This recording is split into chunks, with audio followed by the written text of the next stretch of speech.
welcome everybody. I think you come in with your video automatically off. And if you could also go ahead and mute yourself, and then we will have an opportunity to answer questions at the end of the Lunch and Learn. But thank you all for joining us for the Clayton County Energy District February Lunch and Learn. And I'll have Jolene go ahead and introduce our topic for today. Yeah. Well, good afternoon, everyone. I'm really glad to see so many of you turn out for today's learning session. I'm Jolene Jansen, and Ashley and I are the boots in the ground for your local nonprofit energy district. Energy districts are dedicated to strengthening their communities by inclusively leading, implementing, and accelerating the local clean energy transition. We all need energy to survive and thrive, but we also know that millions of dollars are leaving our community, often in our local economy. We all know that millions of dollars are leaving our local economy in the form of energy expense. And so when we spend less on our energy bills, we have more for our bottom lines, and we reduce our carbon footprint at the same time. So we like to say that's when green meets green. Our work is really centered on making sure that the entire community benefits from the new clean energy economy. So today we are going to focus on the business sector's clean energy transition. So I'm going to introduce Bob Rafferty. He's the Executive Director for the all-new Iowa Business for Clean Energy. Bob has 30 years of experience in a mixture of business and governmental activities. He's a former legislator. He previously served as the Chief of Staff for the Director of Department of Management under Terry Branstad's administration, and he was a consultant for the Iowa's Governor Tom Vilsack's administration. And then we also have with us today Bob Zaisley. He's the Network Coordinator for Iowa Business for Clean Energy. And Rob previously served as an officer in the United States Marine Corps. He has experience in the fundraising and advocacy arena, as well as a multi-client lobbying experience at the state capitol, which you will recognize that actually Bob is in the Capitol today. Rob has been active in a number of community organizations. So without further ado, we're going to turn it over to Bob Rafferty, the Director for Iowa Business for Clean Energy. Thanks, Jolene. And I know we indicated maybe questions afterwards, but at the same time, if someone wants to raise their hand or interject, I don't know if I'll do a good job tracking the chatting, but I hope this is as much a dialogue as it is us expressing or talking about Iowa Business for Clean Energy. Let me go ahead and I'll share I have some slides just from a standpoint of talking from. Let me see how well this works if I just do it as a custom slideshow. Let's see. Oh, shoot. Oh yeah, so that's going to work fine. Great. So, again, I want to thank Jolene. Iowa Business for Clean Energy, is something that we just really kicked off in September. And really what we're about, if I can get my, I'm slow. Okay, there we go. Oh, shoot. There we go. So really, what's Iowa Business for Clean Energy? We're interested in really fostering a discussion and really education on energy policy from a business perspective. And, obviously all of those you on this call understand what's happening with energy policy. I mean, it's certainly a very dynamic time. And one of the things, and we'll talk about sort of how we tripped into this, but one of the things that is clearly evident, there's going to be some significant changes over the next 10 years. We don't necessarily have a specific agenda of how Iowa needs to respond to those changes. But the one thing we know is that Iowa businesses need to be a part of that discussion in a very significant way because it has such important ramifications. And let's talk about, I mean, first off, we highlight Iowa has a sense that we have, really low electric rates. And that really depends. And if you actually look at the Energy Information Administration's rankings where they average every kilowatt hour sold in each state, Iowa's commercial rates, which are the most common rate that businesses pay, is actually higher than a lot of our neighboring states.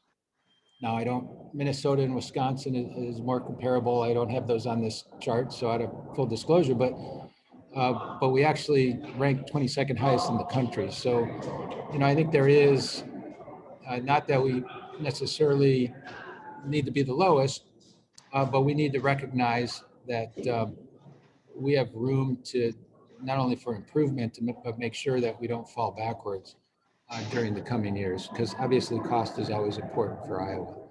And that's an average cost, and that'll vary widely from both investor-owned utilities to municipal utilities to actually an individual business's unique situation. So one thing, a couple things that are going on that's really why this is becoming so critical. Sustainability is becoming a competitive advantage.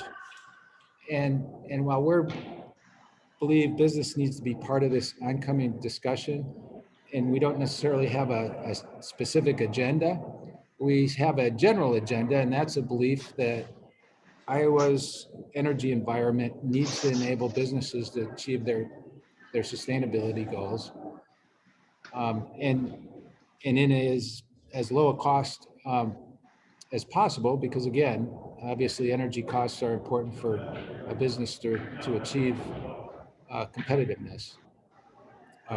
And so, one of the things, it's just amazing how quickly this is changing.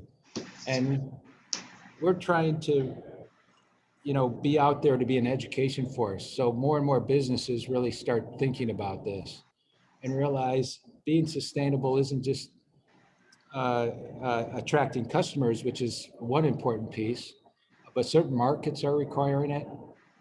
The employees of the new generations would prefer to work for a company committed to sustainability.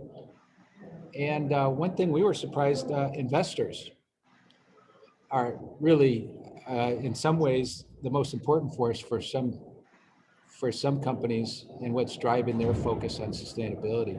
We highlight Walmart.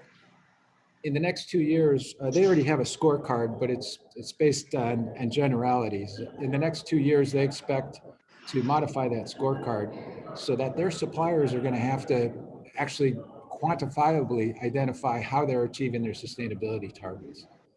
So if, we have a number of suppliers in this state to Walmart, they're going to be at a disadvantage if they can't achieve those. You take Google, which is a big footprint in Iowa. They're not just committed to kind of that zero carbon, and buying renewable credits in order to be able to claim that they're zero carbon. They actually are interested, they want the actual power coming into their data centers to be carbon free. And their first focus is trying to eliminate the coal generated energy that's coming into their data centers so that they truly can be carbon neutral. I highlight REG, and REG is Renewable Energy Group. They generate biodiesel. They're a major biodiesel producer in the United States, if not the top. They need to generate, I know there was the discussion that they needed to generate so much of their own power in order to qualify for the California market to sell their biodiesel. And then as part of this last fall, Rob and I were talking to the sustainability manager for a publicly owned, a very large publicly owned company here in Iowa. And he was saying, we were asking him about, what's driving your interest? Because we really focused on the customer and investor point. And he said, that's actually is not what's driving our sustainability efforts. He said, our investors are the ones that are forcing our hand. And that really opened up our eyes to realize, wait a minute, this is becoming critical. And real, very critical. And then, of course, we even highlighted the new distillery in Osceola. Rob Taylor has opened up a distillery there just in the last couple months. It's going to be one of the few solar-powered distilleries in the U.S., and that's one of the reasons that's one of his key marketing pieces. So that's alive and well, and that's a reality that we just need to be cognizant of and reminding people of. It seems to me okay, the other thing that's going on is something that you guys, I think the people on this call are quite well versed. All of a sudden, you don't have to have a major power plant.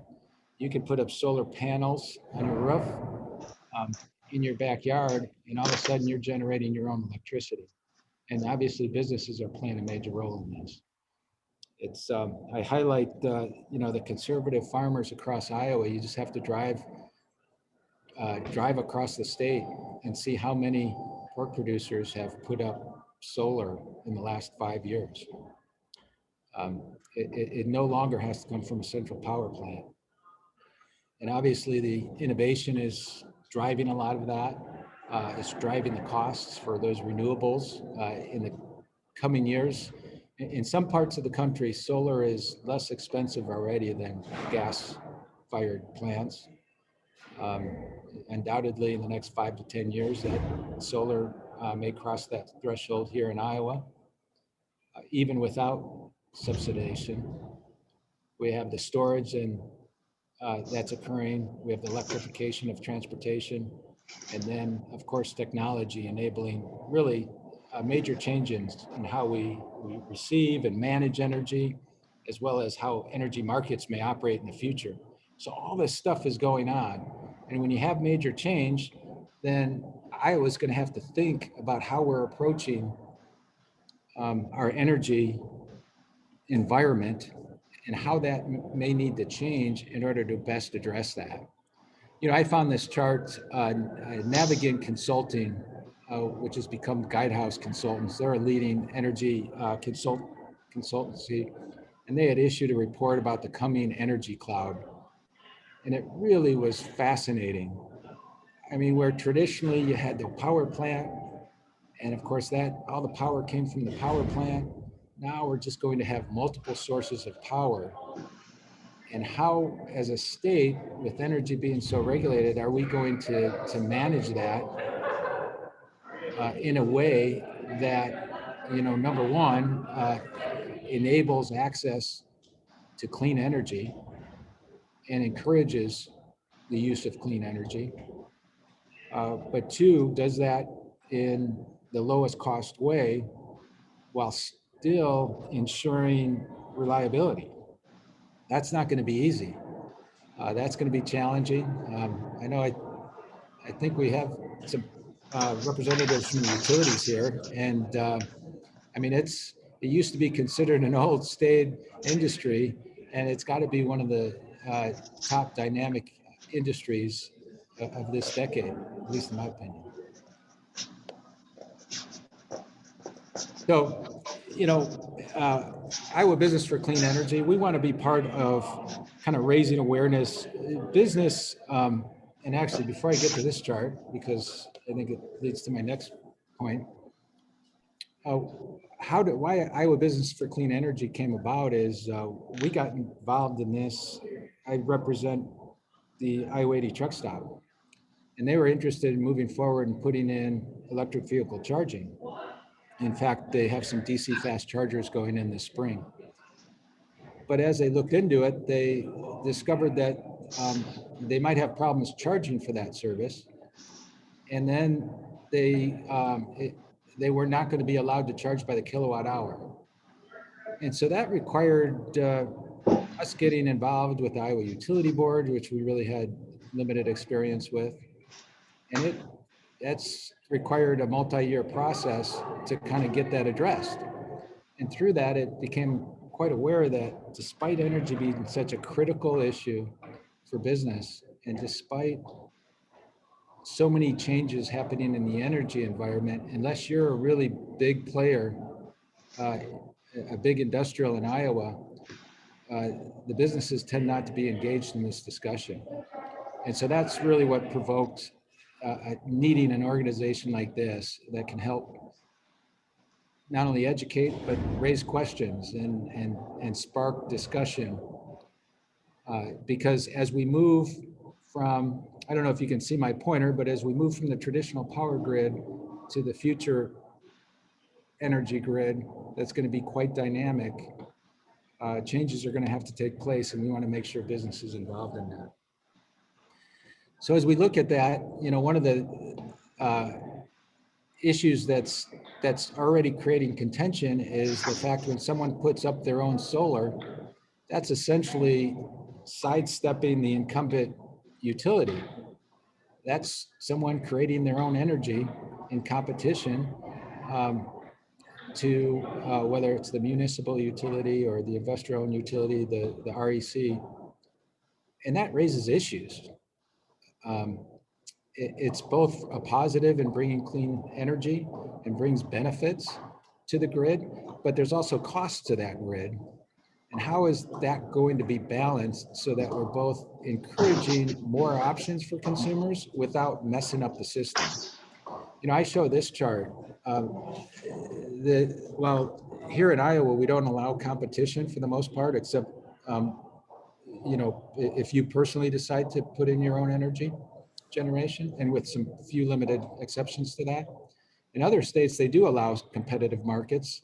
And that's actually wasn't a new trend. It was a trend that occurred, I believe, several decades ago, and really hasn't expanded that much in recent years because it can traditionally pose challenges. And in fact, those challenges have been highlighted this week with the Texas situation. The answer for Iowa's future is not going to be simply to move to a competitive market. It's certainly going to become more competitive ways, but I think we need to have a dialogue if we're going to walk down that path. How do we make sure we do it in a way that, for example, if our local utility is expected to deliver power on demand from any consumer, then we can't expect them to build up a certain infrastructure that can then have some person come in and take the low-hanging fruit and leave everybody else holding the bag for that infrastructure. But at the same time, to look at the other side, and let's take electric vehicles, for example. Currently, there isn't really, for the most part, any energy generation going to electric vehicle charging. That's going to be a whole new industry. And currently, the way we fuel our vehicles, it's a very competitive market. And so we're going to be moving from a competitive market for fueling our vehicles to one that's more of a monopoly. Do we want to stick to that approach? In fact, that's some of the challenge. That's been a topic before the utility board in relation to how to charge for those electric vehicles and whether you can generate your own power for them. So some of those issues really need to be wrestled with, and there's not going to be a simple solution. We're not suggesting we have a simple solution, but we are suggesting we need businesses thinking about that because it has major impacts. And so for that reason, that's the kind of discussions we're hoping to encourage and foster over the coming years. So, finally, that's kind of to wrap it up, really with this rapidly changing environment. Yesterday's approach to energy delivery is not going to be tomorrow's approach. And in this new world, we're just hoping to play a role in informing businesses of the implications and the potential of those different policy issues so that we can make sure they can achieve their sustainability goals at the lowest cost. And we're frankly we're still in many ways a learning mode, but we're also going out there and raising awareness to businesses that you have to get more engaged, and we're finding ways to help them do that. So with that, I'd like to, I guess, open it up to both questions as well as any suggestions, insight that any of the participants may have.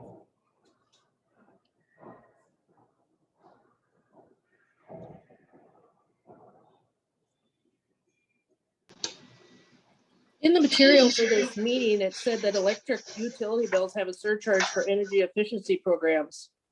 And the utilities whose profit increase with increased energy usage are in charge of those energy efficiency programs. That's not true of all utilities. Yeah, you know, that was pointed out, you know, in fact, we're going to modify those comments because, as is pointed out, municipal utilities, RECs, do not have that surcharge. That's correct. And so that's an error on our part, and we'll get that clarified. I would appreciate that. Thanks for highlighting that. That's Yeah.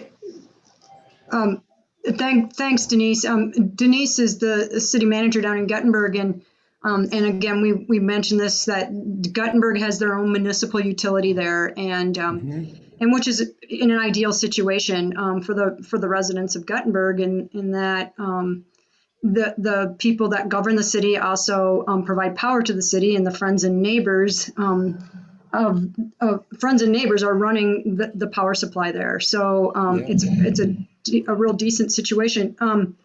One of the things that I think is important regarding Senate File 2311, well, regarding the Energy Efficiency Fund and that surcharge, is it's a fairly important point to note that was a state mandated program put upon the rate regulated investor owned utilities. The state legislature, I believe it was in the 1980s, established the Energy Efficiency Fund in order to encourage energy efficiency. And that was for all ratepayers of investor-owned utilities that are, again, regulated by the Iowa Utilities Board. And then in 2018, the state legislature basically put through a bill, Senate File 2311, that really essentially gutted that program. And so what surcharge was in place is certainly still existent, but it is essentially gutted. And we know that, unfortunately, it's a lot. For every dollar that's invested into energy efficiency, $2 is saved. And so it was really a built-in protection for the ratepayer to have those energy efficiency programs in place, again, for the ratepayer. And so the surcharge that we're even talking about is really not, is a shadow of what used to be there. But that energy efficiency fund still does supply energy efficiency programs for all ratepayers, not just business, but for residents or households and for farmers. But essentially, they are available for local business as well. Those programs are. Yeah, it was about 6 to 7%, and that's been reduced to no more than 2%. Mm-hmm. And certainly a lost opportunity in a lot of ways. But as you pointed out, and it's a bad bias that we need to correct, is because those of us that, you know, in the Des Moines area, and I was in Davenport before, we're used to working with the investor-owned utilities, and that's where I know about a little over 70% of the population is covered there. But that's still we need to be more sensitive to that. So I'll accept that. Thank you for that correction, and that's we need.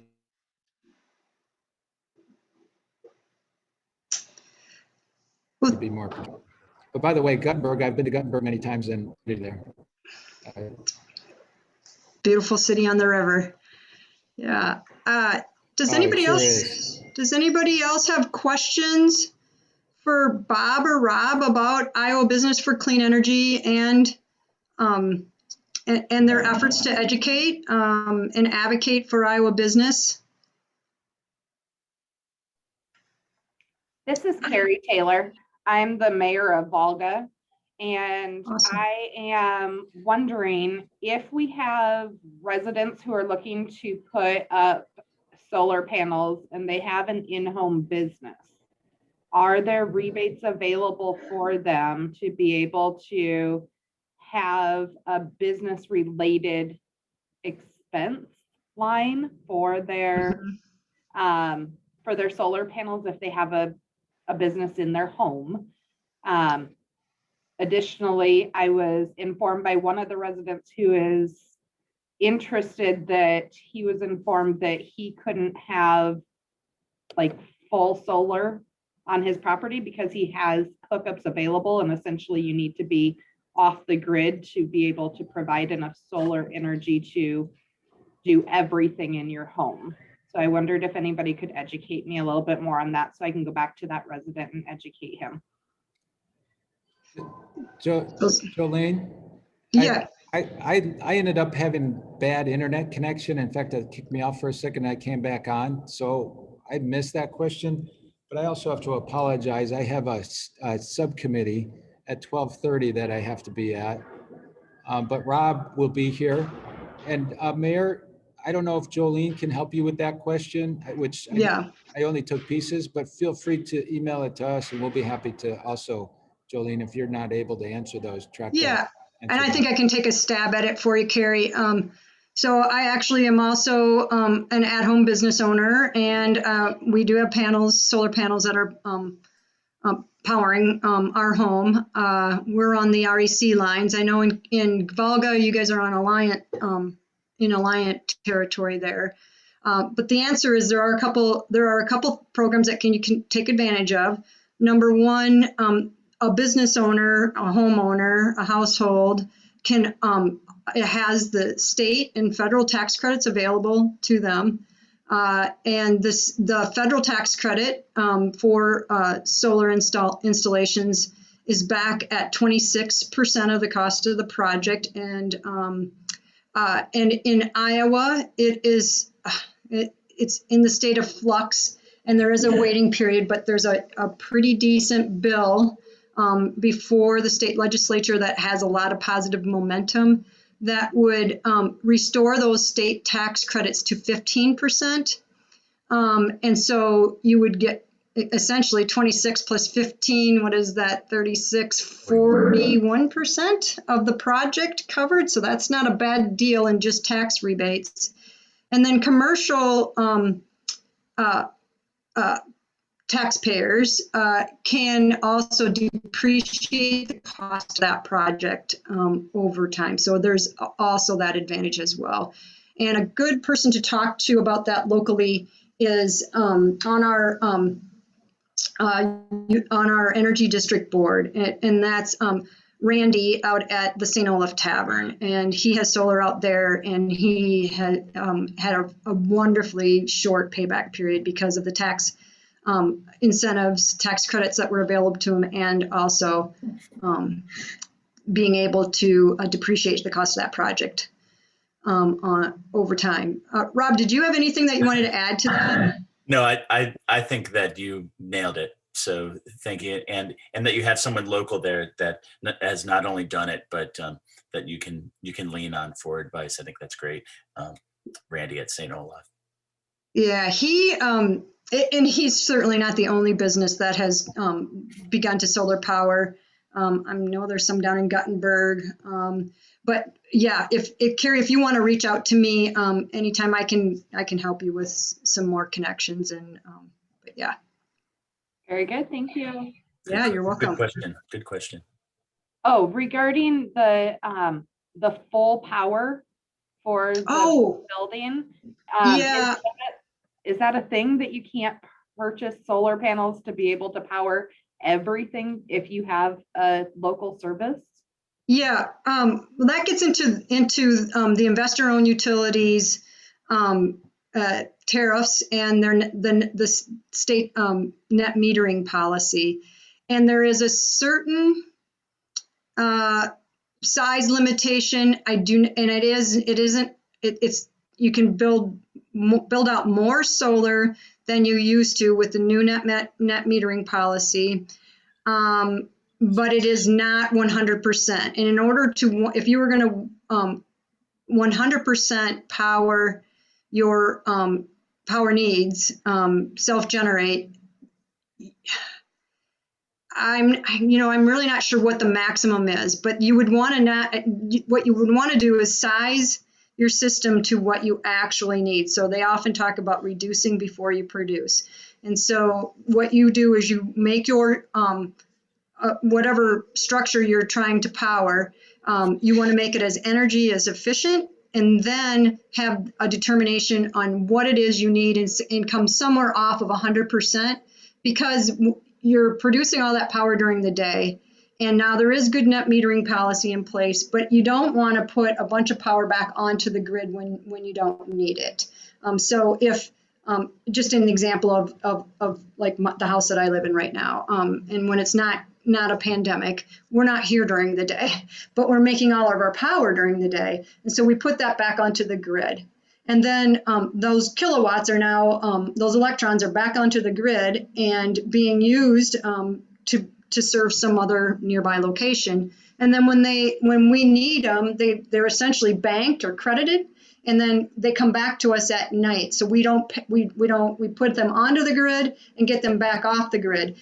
The investor-owned utilities net metering policy was just completely overhauled back in, so that's how it works for the REC. But what I was saying is the net metering policy for investor-owned utilities changed with the last legislative session in 2020. And it's similar to what I just talked about, that a kilowatt on is a kilowatt off back, but there's some nuances to it. And again, I could probably, I'd need to look into what alliance policy is, but yeah, that's about right, that you don't want to overpower unless you put in battery, and we can go on and on. But I would say that somewhere just sub your total needs is what you'd want to build out at. Same. I agree exactly, Jolene. Thank you. Yeah, and I think it's also really important as we talk about the energy grid to talk about the fact that, we here in the world of energy districts that are really just trying to exist for the purpose of strengthening our communities with a focus on energy, is to make a big note that the electrical grid is a huge social good. It is something that we all need, and we're not in any way trying to encourage people to completely defect from what is a social good. All of us need that power. We need reliable power. And so we just want to make sure that we operate in balance so that we pay a fair price for it and we have that reliability. But we don't encourage people to leave the grid. If that were to happen, if all people that could afford to would defect from the grid, take this job and shove it kind of deal, it would not necessarily be a great situation, because when things can go wrong and we need that reliability and that dependability. And so it's just one of those things that it makes sense that if you can produce it and produce it at a lower cost, and then use that savings for other things in your life, that's a good deal. But we're not encouraging defecting from the grid. I guess I was ultimately going to say that if everybody that could afford to leave the grid that would just drive up prices even more for those who can afford it the least. And that is Iowa Business for Clean Energy's stance as well. We in no way encourage people to leave the grid. That's not that's outside of our purview. We're just looking to educate business owners on energy policy so they can best use it to their advantage. Mm-hmm. Yeah. Great question, Carrie. Yeah, thank you. totally. Thank you all. I had a question at the, I appreciated the angle that Bob was mentioning at the beginning, as far as, the fact that we're in a very dynamic situation in the world of energy right now. And energy policy is just literally being talked about on the daily among all kinds among the utilities, of course, among the legislatures as well, and the consumers. But I like the idea of that it's a new world that companies, especially like suppliers to, for example, Walmart, for example, are, and then their Iowa-based business, that they need to learn the sustainability goals that Walmart has. And so I wondered, are those sustainability goals that these large corporations and small businesses might have, are they in the front window? I mean, can the general public know those sustainability goals? That is a good question, and I can get back to you about that. I know that we have a copy of Walmart's scorecard. They haven't put that into effect yet. So the scorecard, I had to learn this as well. They're going to judge all of the products that they put on their shelf, and if the companies that produce those products, they'll receive a score, and Walmart will use this scorecard to decide. And sustainability is going to be a big part of whether Walmart will take your product and put it on their shelves. If you can't prove that you've got sustainability in your plant or in your process. So that's something that I think that I can share with you, Jolene. I am, and anyone online. Yeah, that'd be interesting. Yeah. But yeah, I'm not sure if Walmart is sharing that on their front window, as you said. But gosh, wouldn't it be great if you could walk up to the shelf at Walmart and instead of you see the price, you could also see a score of, you've got a choice of 2 lip balms, right? Maybe this one was produced much more cleanly, and I think that at a similar price, people might pick that one that was produced more cleanly. Yeah, I agree. I think that we all are growing in our awareness, and so that's just it was interesting to me to know that there are these scorecards, and me too. What they deem is worth a lot of points would be interesting to me. So yeah, of course, and I'm sure that always subject to change, right? Yeah, right. Yeah. Okay. Does anybody else have any other questions for Rob? One person coming in the room. I would just say, if not, I really appreciate, again, everybody taking the time to jump on this Zoom meeting. We will continue to be offering monthly lunch and learn sessions from the Clayton County Energy District.